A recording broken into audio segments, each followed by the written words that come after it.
Iris Maulana dengan nomor NIM 4151912003 dengan dosen Bapak Rahmat Dian Hidayat, sistem operasi materi Android. Oke, kita mulai.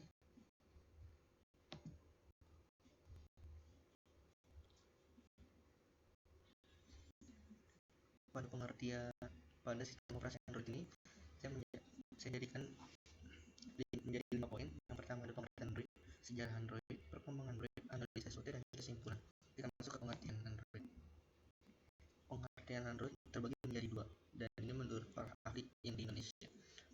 Menurut Nazaruddin Safaat, Android adalah sebuah sistem operasi untuk perangkat mobil berbasis Linux yang mencakup sistem operasi, firmware, dan aplikasi. Menurut Ahmad dan Makasman, Android adalah sebuah sistem operasi platform seluler dan komputer tablet layar sentuh atau touchscreen yang berbasis Linux.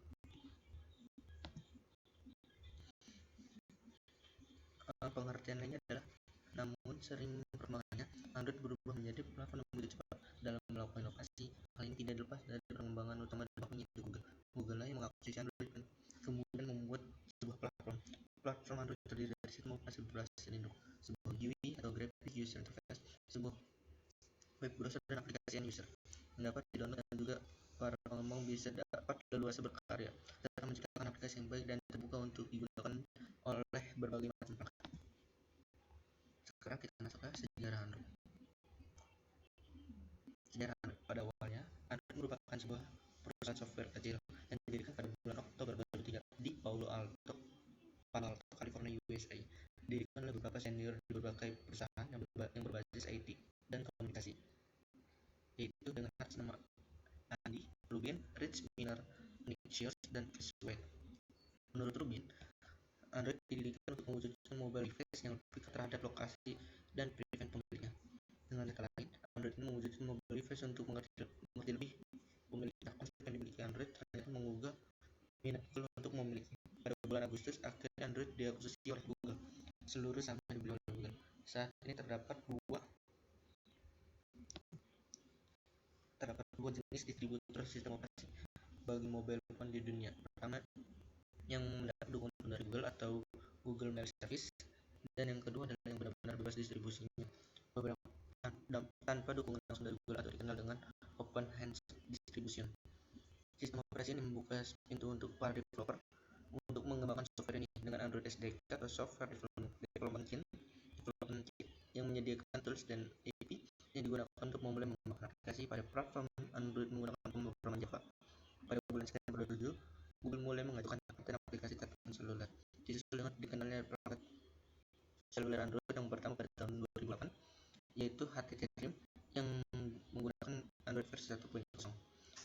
Saat ini, sistem operasi Android menjadi pilihan yang memudahkan bagi para pengguna smartphone karena memiliki biaya lisensi yang lebih murah dan sifatnya semi open source. Selain itu, Android tentu juga akan support dengan berbagai layanan dari Google. Itu adalah sejarah singkat tentang Android. Sekarang kita ke perkembangan Android. Perkembangan Android sendiri terbagi menjadi 1, 2, 3, 4, 6, 7, 8, 9, 10, 11, 12, 13, 14, 15, 16, 17, 18. Oke, kita masuk ke penjelasannya saja. Yang pertama adalah Android 1.0 atau disebut Astro Alpha. Android ini pertama kali dikenal dengan Android Alpha dirilis pada 23 September tahun 2008, yang sebenarnya versi awal dari Android ini dinamakan Astro. Tetapi karena ada masalah aktivitas nama Astro hingga berubah menjadi nama Android Alpha. Yang kedua adalah Android 1.1 atau Pioneer. Android versi kedua ini dirilis pada 30 Februari 2009. Sama dengan sebelumnya, versi ini punya masalah penamaan karena datanya sudah ada yang punya dan dipatenkan. Awalnya versi ini dirilis cuma untuk perangkat T-Mobile atau G1. Yang ketiga, Mobile 1.5 atau CupCake. Android CupCake pertama kali dirilis pada 30 April 2009. Pada versi ini ada peningkatan pada sisi pencarian dan UI yang lebih bersahabat dan mendukung teknologi CDMA. Yang keempat, Android 1.6 atau Native. Awal perilisan Android banyak memiliki bakat WebApp dan perlu pengembangan serta perbaikan.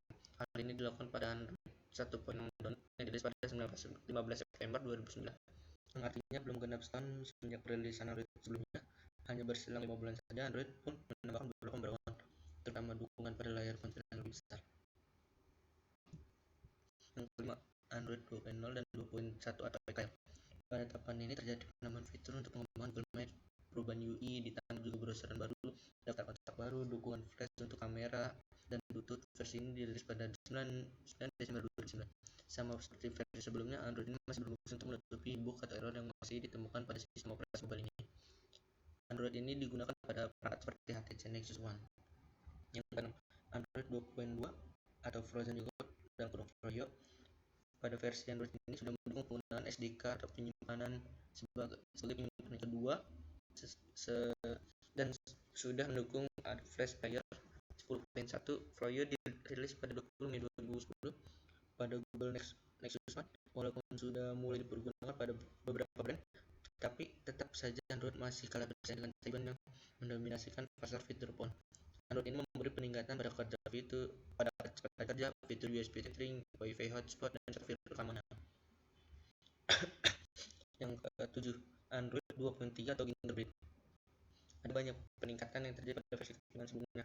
Gingerbread direncanakan untuk memaksimalkan kemampuan aplikasi dan game dan mulai digunakan NFC atau Near Field Communication. Versi ini dirilis pada 6 Desember 2010 dan memiliki pengguna terbanyak dibanding versi sebelumnya. Android ini juga terjadi banyak perubahan terutama pada tampilan tatap muka alias user interface yang digunakan. Mulai versi ini banyak merek ponsel pintar mulai melirik penggunaan sistem operasi Android. Salah satunya Samsung Galaxy Series yang terpopuler hingga saat ini. Yang ke-8, Android 3.0 dan 3.2 Honeycomb. Pada versi ini Android memfokuskan pada pengoptimalan pada tablet PC. Pertama kali diperkenalkan ke publik pada 22 Februari 2011 dan smartphone yang pertama kali mencicipi adalah Motorola Zoom. Android 3.0. Android ini yang menggunakan ikon lebah ini memang diperlukan penggunaan khusus untuk penggerak tablet. Android ini rilis pada 10 Mei 2011 ini untuk mendukung Samsung yang mulai meluncurkan perangkat tablet Samsung Galaxy Tab Series untuk menyaingi Apple iPad. Yang ke-9 adalah Android 4.0 Ice Cream Sandwich. Pertama kali dirilis pada 19 Oktober 2011 dan Ice Cream Sandwich ini langsung menjadi versi Android yang paling anyar. ICS juga pertama kali muncul di salah satu produk Samsung Galaxy Nexus 7.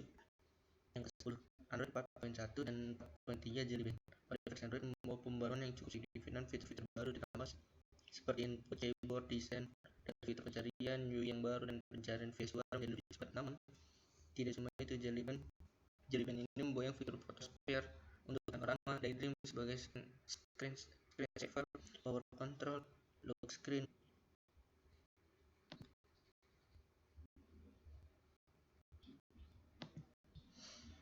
Yang ke-11 adalah Android 4.4 atau KitKat. Google butuh waktu setahun untuk melahirkan KitKat. Salah satunya alasannya karena Google merombak habis-habisan UI versi Jelly Bean, dan pada tahapan ini Android memiliki teknologi Google dan dapat banyak pujian dari pakar-pakar teknologi. Yang ke-12 adalah Android 5.0 dan 5.1 Lollipop. Android dan Google pun mulai secara rutin memperbaiki sistem operasi mereka dalam selang waktu setahun, termasuk Android 5.0 dan 5.1 Lollipop yang dirilis pada Juni 2014. Bisa dibilang Android ini menjadi pionir dibuatnya ponsel pintar flagship dengan spesifikasi cukup mumpuni. Versi Android ini sudah mendukung arsitektur 64 bit yang sudah memungkinkan penggunaan RAM di atas 3 GB. Salah satunya adalah Asus Zenfone 2 yang sudah mengusung RAM 4 GB saat itu. Android 6.0 atau Marshmallow. Dari segi desain, UI yang disematkan di Marshmallow lebih dinamis dari versi sebelumnya. Selain itu, juga ada fitur Memory Manager yang dimana kita bisa mengetahui pengguna memori pada tiap aplikasi yang ada di perangkat. Android ini juga menjadi suksesor dari versi Android sebelumnya. Sistem operasi ini sendiri pertama kali diperkenalkan pada bulan Mei 2015 dan mulai dirilis pada Oktober 2015. Android 7.0 dan 7.1 Nougat. OS ini yang paling laku dan takdir dari Android. Pada versi ini Google masih banyak fitur-fitur yang memanjakan penggunaan, sebut saja Google Assistant. Fitur ini paling ikonik dari Android. Nougat ini sukses untuk membuat para pengguna Android ini bisa merasakan punya asisten digital yang siap membantu kapan saja. Yang ke-15, Android 8.0 dan 8.1 Oreo.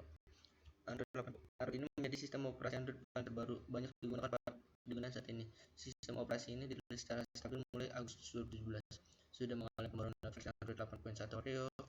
Android ini menjadi versi Android kedua yang menggunakan nama makanan manis dari brand terkenal setelah Android 4.4 KitKat. Sistem operasi ini menawarkan pengalaman multitasking yang makin mumpuni di bidang versi sebelumnya. Selain itu, ada juga fleksibel yang memungkinkan pengguna mendapat pembaruan lebih cepat. Yang ke-16 adalah Android 9.0 Pie yang secara resmi diperkenalkan pada tahun 2018 bulan Agustus. Sistem operasi Android ini memberikan banyak perubahan, terutama untuk HP dengan desain terbaru. Misalkan Android memberi navigasi pada gestur yang menggantikan tombol visi, home, back atau weekend atau balik. Fitur-fitur ini yang cukup berguna adalah sistem notifikasi, pengaturan pencerahan, hingga sistem screenshot terbaru yang dapat mempermudah penggunanya. Yang ke-17 adalah Android 10. Android 10 ini bisa dibilang namanya adalah Android Q, perilisan besar ke-10 dan versi ke-17 dari sistem operasi telepon pintar Android. Produk tersebut sekarang berada pada beta publik. Android Q Beta diluncurkan pada 13 Maret 2019. Pada saat ini, beberapa perangkat HP Android saja seperti pada seri smartphone Google, yang di Google Pixel, Google Pixel XL, Google Pixel 2, Google Pixel 2 XL, Google Pixel 3, Google Pixel 3 XL, dan Google Pixel 3 Lite. Salah satu fitur Android Q adalah dark mode atau alias mode gelap, diklaim mampu meningkatkan performa baterai. Android 11. Kabar terkait Android 11, Google membocorkan tanggal Android 11 pada 8 September 2020. Kabar tersebut bocor dalam beberapa presentasi yang ditampilkan produk manajemen direktori Google Smart Home, Michael Tanner, melalui kanal YouTube-nya. Itu adalah perkembangan Android-nya. Sekarang kita ke analisis SWOT-nya. SWOT. SWOT itu adalah singkatan dari Strengths, Weakness, Opportunities, dan Threats. Strength sendiri adalah kekuatan, weakness adalah kelemahan, opportunities adalah peluang, dan threats adalah ancaman. Kita masuk ke strengths. Menurut saya, kekuatan dari sistem operasi Android ini adalah yang pertama, mudah digunakan di kalangan masyarakat. Kedua, dikembangkan banyak perusahaan dan user. Ketiga adalah Android lebih mudah melakukan open source. Keempat, teknologi yang diciptakan mengikuti perkembangan zaman dan senantiasa melakukan inovasi pada perkembangan produknya. Kalau weakness atau kelemahan dari sistem operasi Android ini adalah yang pertama, Android masih terkesan rumit. Yang kedua, mudahnya dibobol oleh seseorang atau bisa dibilang adalah backdoor. Yang ketiga adalah konten hiburan di Google Play masih kalah banyak dibandingkan iTunes. Yang keempat ada kurang aksesoris yang bagus untuk perangkat Android. Yang kelima, fragmentasi yang membuat kualitas smartphone menjadi berbeda-beda.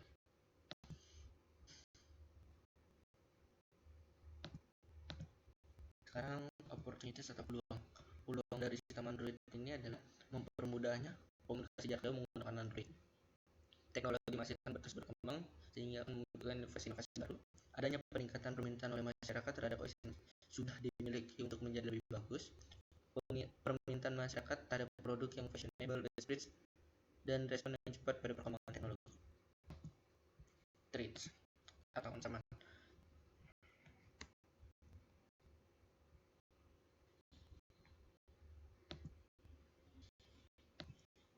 Dari ancaman sendiri, yang pertama, mereka yang memiliki kekuatan pasar yang kuat seperti macOS dengan sudah membuka dan banyak pasaran yang lebih kuat. Dua, lingkungan bisnis yang sangat fluktuatif dan pasar semakin kompetitif.